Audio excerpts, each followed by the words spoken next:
என் அன்பு குழந்தையே, உனக்கான நல்ல விஷயங்களை செய்து கொடுப்பதற்காகவே உன் தாயானவள் இன்று உன்னை தேடி வந்திருக்கின்றேன். என் தங்கமே, இன்று உன் அம்மா உனக்கு கொண்டு வந்திருக்கின்ற செய்தி, உன்னோடு இருந்து கொண்டு உன் எதிர்காலத்தையே அழிக்க வேண்டும் என்று 3 பெண்கள் திட்டம் போடுகின்றார்கள். அதில் ஒருவர் மட்டும் இந்த திட்டத்தில் தீவிரமாக செயல்பட்டு கொண்டிருக்கின்றார். அவர்களுடைய அடையாளத்தை சொல்லிவிட வேண்டும் என்பதற்காகத்தான் இன்று உன் அம்மா நான் உன்னோடு பேசி வந்திருக்கின்றேன். இந்த செய்தியானது உனக்கு எச்சரிக்கை செய்தி மட்டுமல்ல, மிக முக்கியமான செய்தி என்பதனால் இதனை நீ அவசரப்பட்டு கேட்காமல் சென்று விடாதே. உன்னுடைய வாழ்க்கையில் உன்னை முடக்க வேண்டும் என்று மிகப்பெரிய சூழ்ச்சி உன்னை சுற்றி நடந்து கொண்டிருக்கின்றது. நீ அழிய வேண்டும் என்று அவர்கள் மனதார நினைக்கின்றார்கள். அவர்கள் யார் என்றும் எதற்காக இப்படி செய்கின்றார்கள் என்றும் இந்த அம்மா உனக்கு தெளிவாக சொல்லிவிடுகின்றேன். என் குழந்தையே, இந்த அம்மா சொல்கின்ற வாக்கை நீ கேட்ட பிறகாவது இதிலிருந்து நீ தப்பித்து கொள்ள வேண்டும். நீ எதுவாக இருந்தாலும் ஆரம்பத்திலேயே பயந்து விடாதே. இந்த தாயானவள் உன்னுடைய வாழ்க்கையில் இருக்கின்றேன் என்பதனையும் நீ நினைவில் வைத்துக்கொள். இது போன்றவர்கள் செய்கின்ற சூழ்ச்சிகள் எல்லாம் உன்னுடைய வாழ்க்கையில் அப்படியே நடந்துவிட இந்த அம்மா நான் அனுமதிக்க மாட்டேன் என்பதனையும் நீ புரிந்து கொள். உன் அம்மா உன்னோடு துணை இருக்கும் பொழுது இவர்கள் அத்தனை எளிதாக எந்த ஒரு விஷயத்தையும் உனக்கு செய்துவிட முடியாது. உன்னை சுற்றி நடக்கின்ற விஷயம், உன்னை சுற்றி செய்கின்ற விஷயம் என்னவெல்லாம் நடக்கின்றது என்பதனை எல்லாம் நீ தெரிந்து கொள்ள வேண்டியது மிகவும் அவசியம் அல்லவா? அதனால்தான் இன்று உன் அம்மா நீ தெரிந்து கொள்ள வேண்டும் என்று இதனை சொல்லிக் கொண்டிருக்கின்றேன். நம்மை சுற்றி இருக்கின்றவர்கள் எந்த நேரத்திலும் நல்லவர்களாக இருந்தாலும் சரி, கெட்டவர்களாக இருந்தாலும் சரி, இது போன்ற செயல்களை செய்து கொண்டிருக்கின்றார்கள். நம்மிடத்தில் எதை எதிர்பார்க்கின்றார்கள் என்பதை எல்லாம் நமக்கு முன்கூட்டியே கணிக்க தெரியாது. அந்த பக்குவத்தை இன்னும் நாம் பெறவில்லை. எப்பொழுதுமே உன்னைப் போலவே மற்றவர்களும் இருப்பார்கள் என்று எண்ணிக்கொண்டு வெகுளித்தனமாக இருந்து விடுகின்றாய். என் அன்பு பிள்ளையே, நடைமுறைக்கு மாறாக ஒருவர் உன்னிடத்தில் பேசுகின்றார் என்றால் அவர்கள் என்ன நோக்கத்திற்காக பேசுகின்றார்கள், அதில் என்னென்ன பின்விளைவுகள் இருக்கும் என்பதனை நீயாகவே உணர்ந்து கொள்ளும் தன்மையை பெற்றுக்கொள்ள வேண்டும். என் செல்ல பிள்ளையே, உன் இல்லத்தின் அருகில் இருக்கின்ற ஒருவரால் உனக்கு மட்டுமல்ல, உன்னுடைய குடும்பத்திற்கே சூழ்ச்சி வலைகள் பின்னப்பட்டு கொண்டிருக்கின்றது. அது உன்னுடைய கண்களுக்கு இன்னும் சில நாட்களில் வெட்ட வெளிச்சமாக தெரிய போகின்றது.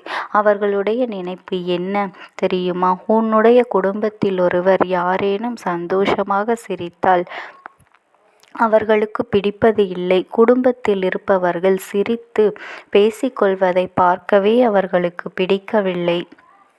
யாரேனும் சத்தமாக சிரித்துவிட்டால் கூட உடனே எதற்காக இப்படியெல்லாம் சத்தம் போட்டு சிரித்து கொண்டிருக்கின்றார்கள் என்று மனதிற்குள் வெந்து நிற்கின்றார்கள். இதுவே அவர்கள் இல்லத்தில் நடந்தால் அவர்களுக்கு இனி இருக்கின்றது. உன்னுடைய வீட்டில் இனி நீங்கள் சந்தோஷமாக இருந்தால் அவர்களுக்கு பிடிப்பது இல்லை. அப்படி என்றால் இதற்கு காரணம் என்னவாக இருக்க முடியும்? என் தங்கமே, இதற்கு ஒரே ஒரு காரணம் மட்டும்தான் இருக்கின்றது. அது என்ன தெரியுமா? அவர்கள் குடும்பத்திற்குள் ஒற்றுமை இல்லை. அவர்கள் குடும்பத்திற்குள் நிம்மதி இல்லை. யார் இது போன்று எண்ணங்களை எல்லாம் மனதில் வைத்து கொண்டு உன்னை சுற்றி சுற்றி வந்து கொண்டிருக்கின்றார்களோ அவர்கள் வாழ்க்கையில் நடக்கின்ற விஷயங்கள் எல்லாமே தப்பாகத்தான் நடந்து கொண்டிருக்கின்றது. ஆனால் அருகில் இருக்கின்ற நீ சந்தோஷமாக இருக்கின்றாயே. உன்னுடைய குடும்பத்தில் எப்பொழுதும் சந்தோஷம் இருந்து கொண்டிருக்கின்றதே என்பதை பார்த்து அவர்கள் வயிற்றெரிச்சல் படுகின்றார்கள். இது ஒன்றுதான் காரணமே அன்று வேறு ஒன்றும் கிடையாது. அதனால் உன்னுடைய சந்தோஷத்தை என்ன செய்ய வேண்டும் என்று அவர்கள் நினைக்கின்றார்கள். என் செல்ல குழந்தையை, மற்றவர்களுக்கு நீ சந்தோஷமாக இருப்பது போல தோன்றினாலும் உன்னுடைய குடும்பத்திலும் இருக்கின்ற பிரச்சனைகள் எல்லாம் உனக்கும் உன் அம்மாவான எனக்கும் மட்டும்தானே மட்டும்தானே தெரியும் என் தங்கமே. அதையெல்லாம் அவர்கள் அறிந்திருக்கவில்லை. அவர்களுக்கு உன் குடும்பத்தில் இருக்கின்ற சந்தோஷத்தை பற்றி மட்டும்தான் பொறாமையாக இருக்கின்றது.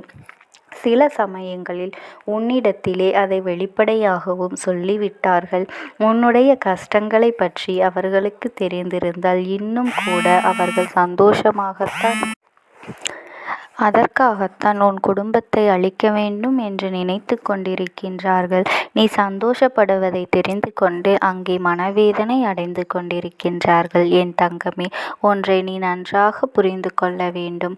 இது போன்ற அவர்கள் தன்னுடைய குடும்பத்தை எல்லாம் உன்னுடைய குடும்பத்தை விட நல்ல நிலைமையில் கொண்டு வர வேண்டும் என்று நினைத்தால் அது தவறில்லை. ஆனால் அவர்களுடைய எண்ணம் எப்படி இருக்கின்றது தெரியுமா? உன்னுடைய குடும்பத்தை எப்படியாவது அழிக்க வேண்டும்.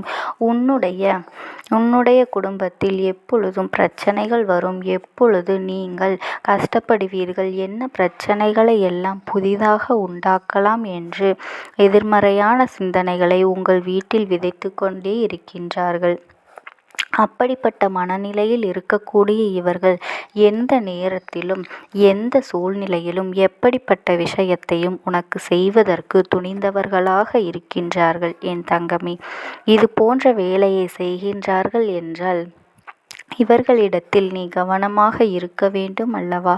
அது மட்டுமல்ல, அவர்கள் யார் என்பதையும் நீ நிச்சயமாக புரிந்து கொள்வாய். என் தங்கமே, சமீப காலத்தில் வெளியில் மற்றவர்களுடைய சுபகாரியங்களுக்கு செல்லும் பொழுதெல்லாம் இவர்கள் உன்மீது கண் வாங்காமல் உன்னையே பற்றியே மற்றவர்களிடத்தில் பேசிக்கொண்டு இருக்கின்றார்கள்.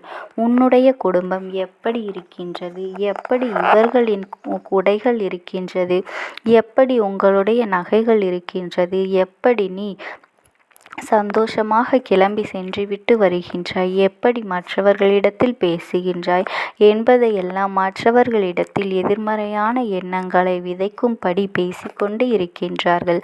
அது மட்டுமல்ல, உன்னை பற்றி பேசுவதற்கென்றே தனியாக ஒரு கூட்டத்தையே சேர்த்து வைத்திருக்கின்றார்கள். உன்னுடைய நல்ல குணங்களை பற்றியும் அவர்கள் தவறாகத்தான் அங்கே பேசிக்கொண்டு இருக்கின்றார்கள். அது மட்டுமல்ல, உன்னிடத்தில் இருக்கக்கூடிய சிறு சிறு குறைகளை எல்லாம் பெரிதுபடுத்தி இப்பொழுது சந்தோஷமாக இருக்கின்ற இவள் நாளை எப்படி மாறப்போகின்றாள் என்று உன்னுடைய வீழ்ச்சிக்கு காலம் எப்போது வரும் என்று எதிர்பார்த்து காத்து கொண்டிருக்கின்றார்கள். அது மட்டுமல்ல, வாய்ப்புகள் கிடைத்தால் உன்னை பற்றி அவதூறுகளை பரப்பிவிடவும் அவர்கள் தயாராக இருக்கின்றார்கள். உன்னுடைய இல்லத்திற்கு வேறு யாராவது உறவினர்களோ அல்லது நண்பர்களோ வந்தார் கூட, யார் வந்திருக்கின்றார்கள், எதற்காக வந்திருக்கின்றார்கள், என்னவாக இருக்கும், இவர்களை வைத்து என்ன அவதூறுகள் தவறாக பரப்பிவிடலாம், மற்றவர்களிடத்தில் என்ன சொல்லலாமா என்றுதான் யோசித்து கொண்டிருக்கின்றார்கள். இது போன்ற செயல்களை செய்யக்கூடியவர்கள்தான் உன் இல்லத்தின் அருகிலேயே இருக்கின்றார்கள் என்பதனை நீ இப்பொழுது தெரிந்து கொண்டாயா? நான் சொன்னது யார் என்பதனையும் நீ புரிந்து கொண்டாய் அல்லவா? என் தங்க பிள்ளையே, உன்னுடைய இல்லத்திற்கு யாரேனும் வருகை புரிந்தால் கூட ஏன் வந்திருக்கின்றார்கள் என்று இதையெல்லாம் அவர்களாகவே ஆராய்ச்சிகள் செய்து புது புது கதைகளையெல்லாம் கட்டி விடுவதற்கு எப்பொழுதும் தயாராகத்தான் இருந்து கொண்டிருக்கின்றார்கள். அது மட்டுமல்ல, அவர்களுடன் இருக்கக்கூடிய பெண்களும் சேர்த்து என்ன விஷயமாக இருக்கும், இப்படியாக இருக்குமோ அப்படியாக இருக்குமோ என்று அவர்கள் கற்பனை திறனை அலைப்பாய விட்டு காத்து கொண்டு இருக்கின்றார்கள். என் தங்கமே, அவர்களை நினைத்து எல்லாம் நீ ஒரு பொழுதும் கவலை கொள்ளாதே. உன்னை போலவே மற்றவர்களும் இருப்பார்கள் என்று நீ ஒரு நாளும் நினைக்காதே. என் தங்க பிள்ளைக்கு இந்த தாயானவளினுடைய அன்பும் ஆசீர்வாதங்களும் என்றென்றைக்குமே முழுமையாக கிடைத்து கொண்டே இருக்கும். ஓம் சக்தி. ஓம் ஆதி